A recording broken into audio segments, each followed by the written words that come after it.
Hello friends, বাংলার পাকঘরে আপনাদের সবাইকে স্বাগতম। আজকে আমি আপনাদের সাথে যে রেসিপিটি শেয়ার করব সেটি হলো কাউনের চালের সবজি খিচুড়ি। আশা করব আপনাদের সবার এই রেসিপিটি খুব ভালো লাগবে। যদি রেসিপিটি ভালো লেগে থাকে অবশ্যই আমার চ্যানেলটি সাবস্ক্রাইব করে আমার পাশে থাকবেন। তাহলে চলুন আজকের রেসিপিটি দেখে নেওয়া যাক। এখানে আমি প্রথমেই নিয়ে নিয়েছি, এখানে আছে কেটে রেখেছি সবজি, বিলাতি, পেঁপে, ফুলকপি, গাজর। এখানে আমি চাল ধুয়ে রেখেছি, কাউনের চালগুলো আমি ভালো করে ধুয়ে রেখেছি। এখানে আছে জিরা, দারচিনি, এলাচ, মৌরি, শুকনো মরিচ, তেজপাতা। এখানে আছে কাঁচা মরিচ, টমেটো আর মিষ্টি আলু। আর নিয়ে নিয়েছি সাবুদানা। এগুলো হলো বড় সাইজের সাবুদানা।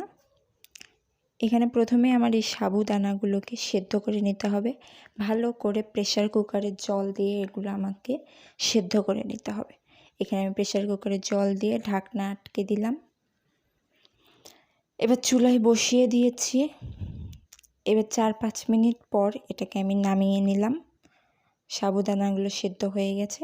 এখানে কড়াই গরম করে এখানে আমি দিয়ে দিচ্ছি তেল।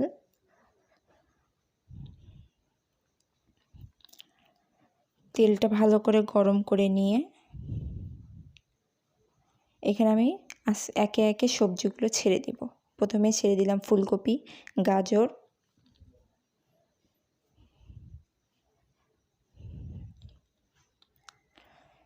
মিষ্টি কুমড়া,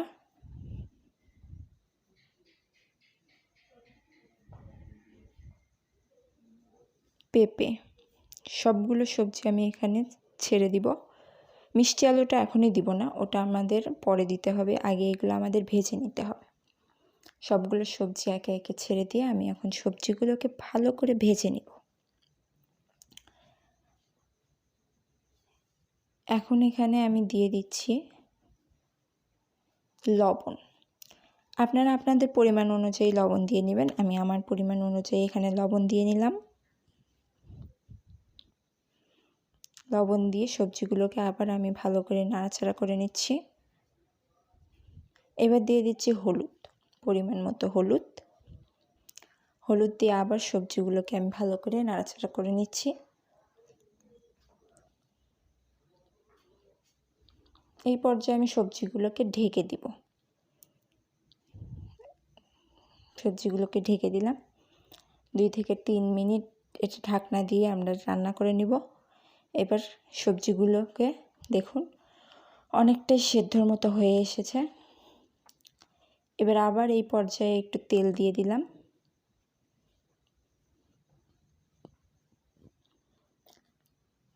সবজিগুলো আমার ভাজা হয়ে গেছে। এবার ওই কড়াইয়ে তেল গরম করে নিচ্ছি।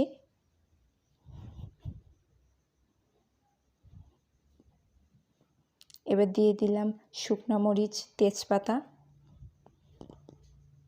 দিয়ে নাড়াচাড়া করে নিয়ে এখানে দিয়ে দিচ্ছি দারচিনি, কালো এলাচ, সাদা এলাচ দিয়ে ভালো করে ভেজে নিচ্ছি।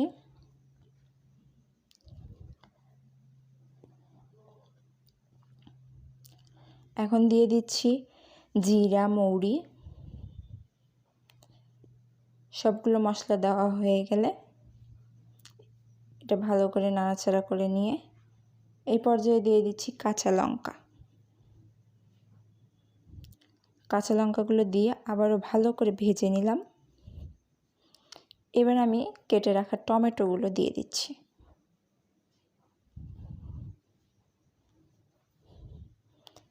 এখন দিয়ে দিচ্ছি আদা বাটা, দিয়ে ভালো করে সবগুলোকে আমি ভেজে নিচ্ছি। মশলার সাথে টমেটোগুলো ভালো করে ভেজে নিতে হবে।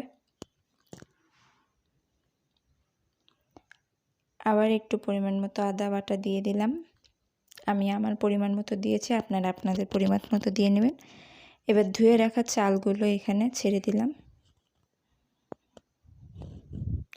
চালগুলো দিয়ে আমি ভালো করে নাড়াচাড়া করে নিচ্ছি টমেটোর সাথে। এটা ভালো করে ভেজে নিয়ে এখানে এই পর্যায়ে দিয়ে দিচ্ছি হলুদ, পরিমাণ মতো হলুদ গুঁড়ো,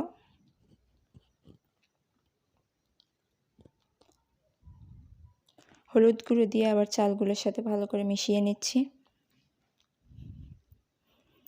এবার দিয়ে দিচ্ছি পরিমাণ মতো লবণ।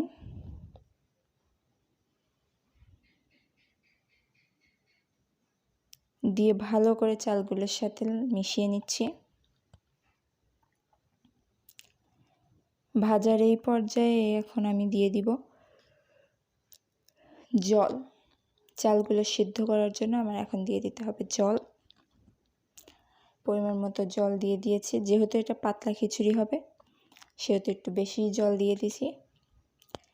এবার দিয়ে দিচ্ছি সবজিগুলো। এই পর্যায়ে সবজিগুলো দিয়ে দিলাম। যতটুকু সেদ্ধ বাকি আছে এর মধ্যে হয়ে যাবে। এবার ভালো করে সবজির সাথে চালগুলো মিশিয়ে দিলাম। এই পর্যায়ে আমি দিয়ে দিব মিষ্টি আলুগুলো।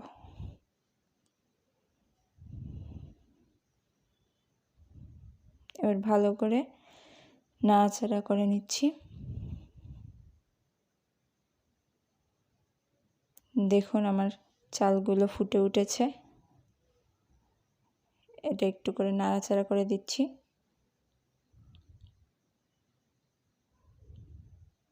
এই পর্যায়ে আমি সেদ্ধ করা সাবুদানাগুলো খিচুড়ির মধ্যে ছেড়ে দিচ্ছি।